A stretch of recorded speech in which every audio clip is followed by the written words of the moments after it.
RPSC first grade के first paper की madam coaching करनी चाहिए या नहीं करनी चाहिए, और अगर कोचिंग करनी चाहिए तो कहाँ से करनी चाहिए, उस विषय में आज हम बात करेंगे। तो वीडियो को लास्ट तक ज़रूर देखिए, और अगर अभी तक आपने मेरे चैनल को सब्सक्राइब नहीं किया है तो चैनल को सब्सक्राइब कीजिए। तो चलिए स्टार्ट करते हैं आज का वीडियो। सबसे पहले तो आरपीएससी फर्स्ट ग्रेड की जो भी तैयारी कर रहे हैं उन सभी के लिए अच्छी खबर है कि राजस्थान में 17,000 से ज़्यादा व्याख्याताओं के पद अभी खाली है। उन 17,000 में से मान के चलो 50% जो पद है वो भर दिए जाएंगे डीपीसी से, प्रमोशन से, डायरेक्ट सेकंड ग्रेड से वो लेक्चरर बन जाएंगे। लेकिन फिर भी 50% पद आपके बचते हैं, जो मान के चलो 7-8 हज़ार या उससे ज़्यादा भी हो सकते हैं, मैं वो नहीं कह रही हूँ। तो बहुत काफ़ी पद आपके रिक्त है, तो एक बड़ी वैकेंसी आपको देखने को मिल सकती है। तो अपनी तैयारी कंटिन्यू करती रहिए, तैयारी में कोई भी कमी मत छोड़िए, ठीक है। अब तैयारी स्टार्ट करने से पहले सब्जेक्ट है, सब्जेक्ट के लिए हम बात करते ही रहते हैं। बात करते हैं हम फर्स्ट पेपर की। फर्स्ट पेपर के लिए हमें क्या करना चाहिए, कोचिंग करनी चाहिए नहीं करनी चाहिए, इतना बड़ा सिलेबस है, समझ में नहीं आता है। तो सीधी सी बात है, अगर आप फर्स्ट टाइम पढ़ रहे हो, राजस्थान जीके वगैरह आपने कभी नहीं पढ़ी है, आपने जीके से आपका कोई लिंक ही नहीं है, आप उसके बारे में कुछ जानते ही नहीं हो, आप फर्स्ट टाइम एमएससी बीएड करके अभी फ्रेश स्टूडेंट हो, आपको कुछ नहीं पता है, तो ऐसी कंडीशन में आप एक बार कोचिंग कर लीजिए, ठीक है। कोचिंग आप वहाँ पर कर लीजिए, आपके लिए सही रहेगा, क्योंकि एक दिशा मिलेगी आपको। क्या मिलेगी? एक दिशा मिलेगी कि किस हिसाब से हमें उस चीज़ को पढ़ना चाहिए, कैसा क्या आता है, क्योंकि बिल्कुल जब हम फ्रेशर होते हैं तो हमें पता नहीं होता है। और जो पहले से ही पेपर की तैयारी कर रहे हैं, जो पिछले एग्ज़ाम भी दे चुके हैं, उन्हें आई थिंक कोचिंग की कोई ज़रूरत नहीं होगी, क्योंकि उनके पास मैटर अवेलेबल है। सीधी सी बात है, उनके पास मैटर अवेलेबल है, कुछ ज़्यादा चेंज आने वाला नहीं है, कोई नई राजस्थान जीके आपको कोई पढ़ाने वाला नहीं है। तो आपका जो पहला मैटर था पहले वाला, उसी को आप कंटिन्यू कीजिए, उसी को आप रिवाइज़ कीजिए, उसको बार बार उसकी प्रैक्टिस कीजिए, क्वेश्चन सॉल्व कीजिए, और इतना रिवाइज़ कर लीजिए कि हर एक पेज का आपको याद रहे कि इस पेज में मैंने ये लिखा है। ऐसा रिविज़न होना चाहिए, तब आपको कोई भी सिलेक्शन से नहीं रोकेगा, ठीक है। तो सीधी सी बात क्लियर है। अगर आप फर्स्ट टाइम हो, पहली बार एग्ज़ाम दे रहे हो, अभी तक आपको इसके बारे में कुछ नहीं पता है, तो आप कोचिंग कर लीजिए, ये बेस्ट रहेगा आपके लिए। अगर आप सेल्फ कर सकते हैं तो कैसे करें, वो मैंने आपको पहले वीडियो में बता रखा है, जिसका लिंक मैं डिस्क्रिप्शन बॉक्स में दे दूँगी, कि आप अगर कोचिंग भी नहीं करते हो तो सेल्फ आप यूट्यूब की हेल्प से या किसी और चीज़ की हेल्प से कैसे क्या पढ़ सकते हो, वो मैंने आपको बता रखा है। और अगर आप कोचिंग करने में समर्थ हो तो आप कोचिंग कर लीजिए, ठीक है। दूसरा, अगर आपने पहले का तैयारी कर रखी है, पहले पेपर दे रखा है, तो फिर आपको कोचिंग की कोई भी ज़रूरत नहीं है। आपके पास जो मैटर पहले से अवेलेबल है, आप उसी को बार बार पढ़िए, रिवाइज़ कीजिए, कोई भी दिक्कत आपको नहीं आएगी।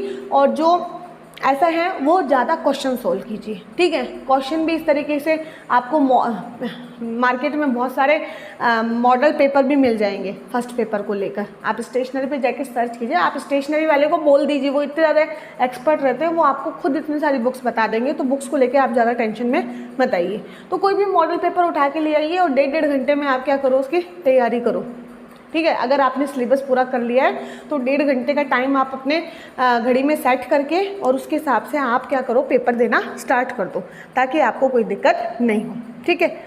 अब जो पहली बार तैयारी कर रहे हैं, जिनके लिए सब कुछ नया है, जो कुछ समझ नहीं पा रहे हैं कैसे क्या करें, बहुत बड़ा सिलेबस है, सब चीज़ें क्लियर नहीं हो पा रही है, तो ऐसे में हमें कोचिंग करना बड़ा मस्ट हो जाता है। और आजकल मैं मानती हूँ कि मेरे पास इतने सारे कमेंट भी इसी रिगार्डिंग आते हैं, मैडम कोचिंग करें, कौन सा मैटर लें, ये है। तो कोचिंग करें तो करें कहाँ से, ठीक है। मैडम आप अच्छी कोचिंग हम हमें बताइए। तो देखो, पहली जो अच्छी कोचिंग अगर मैं बात करूं, जिसका नाम भी है, जो काफ़ी बच्चे वहां से करते भी हैं, तो आप जो एक ब्रांड भी बन चुका है, आप उत्कर्ष जो क्लासेज है वहां से आप ऑनलाइन कोर्स परचेज़ कर सकते हैं। और अगर आप ऑफलाइन करना चाहें तो आप ऑफलाइन भी कर सकते हैं। उत्कर्ष से आप कोचिंग इसकी कर सकते हैं।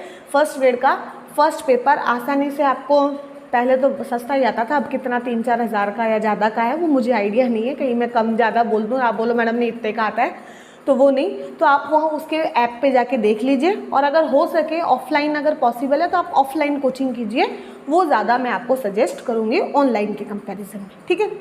दूसरा आता है कलाम कोचिंग। ठीक है, कलाम कोचिंग है, उसका मैटर काफ़ी अच्छा है, चाहे वो मैनेजमेंट हो, चाहे आपके साइकोलॉजी हो, हर एक चीज़ में। तो आप कलाम कोचिंग का भी वहाँ पे क्या कर सकते हैं, कोर्स ले सकते हैं। आपको काफ़ी हेल्प रहेगी, आपका मैटर को लेकर भी आपको ज़्यादा सोचना नहीं पड़ेगा, आप आसानी से वो कर सकते हैं। ठीक है, आप अच्छे से अपने नोट्स बनाइए और उनको याद करते रहिए। तीसरा, अगर मैं बात करूँ, लक्ष्य क्लासेज है। ठीक है, आप सर्च कर लेना यूट्यूब वगैरह पे, आपको मिल जाता है लक्ष्य क्लासेस, आप वहाँ से भी अपना कोर्स परचेज कर सकते हैं। नेक्स्ट, सुभाष चारण का जो क्या नाम है उसका, धुरीना ऐप है, वहाँ जाके आप फर्स्ट ग्रेड के फर्स्ट पेपर का कोर्स है वो परचेज कर सकते हैं। ठीक है, कोर्स परचेज करते समय ध्यान रखना, आप हमेशा जो भी जीके की तरफ जाओ ना, तो आप किसी ब्रांड की तरफ ही जाना। ठीक है, क्यों? क्योंकि वहाँ पर हमें 100% क्या मिलेगा, एक तरीके से मैटर हमें बहुत अच्छा मिलने की गारंटी रहती है, क्योंकि वो उनका काम है, वो इन चीज़ों में परफेक्ट हो चुके हैं। तो इन सब चीज़ कोचिंग्स का आप हेल्प ले सकते हैं। और ये सब करने के बाद सिर्फ कोचिंग से ही क्या क्लियर हो जाएगा सब कुछ कि मैडम हमने कोचिंग कर ली, जैसे होता है ना गाँव में बात होती है कि कोचिंग कराई हमने, तो कोचिंग कराने से थोड़ा ना सब कुछ हो जाएगा। कोचिंग के साथ साथ आपको क्या है, उसको पढ़ना भी होगा, आपको उसको याद करना होगा। ज़्यादा टाइम आप अपने नोट्स बनाने में पर्टिकुलर ना देके आप उसको याद करने में ज़्यादा टाइम दीजिए। ठीक है, कि कई बच्चियों, लड़कियों की ज़्यादातर ये आदत होती है कि वो लिखने में बहुत ज़्यादा बिलीव करती हैं, हर चीज़ को लिखो, अच्छी बात है, लेकिन सिर्फ लिखते ही रहोगे वो सही बात नहीं है। ठीक है, फिर आप कह भी देती हैं कि मैडम हमने तो 10-10 घंटे पढ़ाई करी थी और हमारा सिलेक्शन नहीं हुआ और हमारा तो 40% ही नंबर नहीं बने, ऐसे थोड़ी ना होता है, करप्शन है, फलाना है, ढिकड़ा है, पता नहीं क्या क्या बोलने लग जाती है। वो नहीं, आपने पढ़ा तो सही, आपने टाइम भी दिया, आपको कोई मना नहीं कर रहा, लेकिन आपने याद नहीं किया, है ना, आपने लर्न नहीं किया, आपने रिवाइज़ नहीं किया, तो उन चीज़ों पे आप अपना फोकस कीजिए। तो फर्स्ट ग्रेड के लिए ये सबसे बेस्ट रहेगा।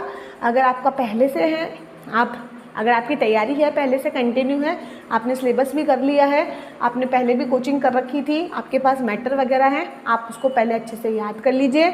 आप याद करने के बाद उसको रिवाइज़ कर लीजिए अच्छे से, उसके बाद में मॉडल पेपर खरीद लाइए या कोई टेस्ट सीरीज़ आप ज्वाइन कर लीजिए। टेस्ट सीरीज़ मैडम कहाँ से ज्वाइन करें? तो ये जो मैंने पहले कोचिंग्स के नाम बताए, वहाँ से आप टेस्ट सीरीज़ भी क्या कर सकते हैं, ज्वाइन कर सकते हैं, कोई दिक्कत आपको नहीं होगी, आराम से आप ऑनलाइन दे सकते हैं। पर मेरा मानना है कि ऑनलाइन जो हम टेस्ट सीरीज़ देते हैं ना, उसमें हम इतना ज़्यादा अपना बेस्ट नहीं दे पाते। क्यों नहीं दे पाते?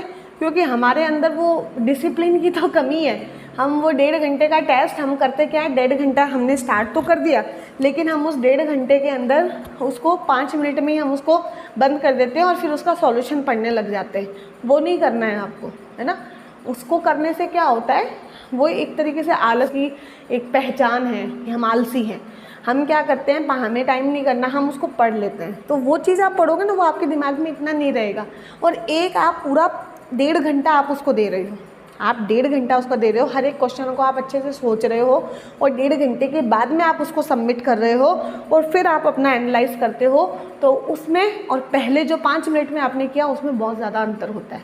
ठीक है, तो इसीलिए आपके घर के आसपास या कहीं पे भी, या फिर आप अपने आप को ऐसा डिसिप्लिन कर लीजिए कि मॉडल टेस्ट पेपर आप खरीद के लिए आइए, स्टेशनरी पे मिल जाएंगे, मैंने पहले भी आपको कहा खूब सारे मिल जाएंगे। ठीक है, और टेस्ट सीरीज़ तो आपकी प्रैक्टिस के लिए होती है। टेस्ट सीरीज़ के क्वेश्चन आपके एज इट इज़ वहाँ पे नहीं देखने को मिलेंगे, क्योंकि हम थोड़ा ना क्वेश्चन बना रहे हैं, टेस्ट सीरीज़ वाला थोड़ा ना पेपर सेट कर रहा है, पेपर तो सेट कोई अलग ही कर रहा है, तो वो कभी आपके सेम होगी भी नहीं।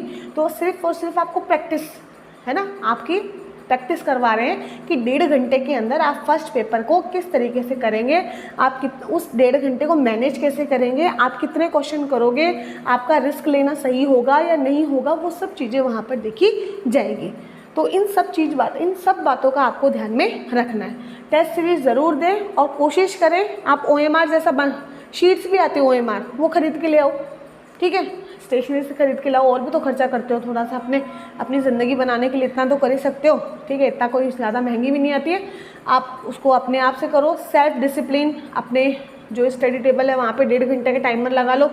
फर्स्ट पेपर के लिए बोल रही हूँ, सेकंड के लिए नहीं बोल रही। आप उसमें अपना टेस्ट दीजिए। अगर आपका पूरा कोर्स हो गया, आपका रिवीजन हो गया, तो नहीं हुआ है तो पहले वो कीजिए। पहले आप पूरे नोट्स आपके बन गए हैं, शॉर्ट नोट आपके बन गए हैं, अब रिवीजन आपको याद पूरा हो गया है, आपने 5 से 6 बार उसको रिवाइज कर लिया है, आपको अब पूरा विश्वास है कि अगर मेरे को क्वेश्चन दिए जाएंगे तो मैं कर लूँगी या कर लूँगा, तो फिर आप टेस्ट सीरीज़ वहाँ पे दीजिए। ठीक है, टेस्ट सीरीज कौन से कोचिंग्स वगैरह की, अच्छी की ही लेना अगर ऑनलाइन ले रहे हो तो, और ऑफलाइन आप आसपास में किसी की भी ले सकते हो, कोई दिक्कत आपको नहीं है। तो आपको वीडियो कैसा लगा कमेंट करके मुझे ज़रूर बताइएगा। Okay bye everyone, thank you so much for watching my channel.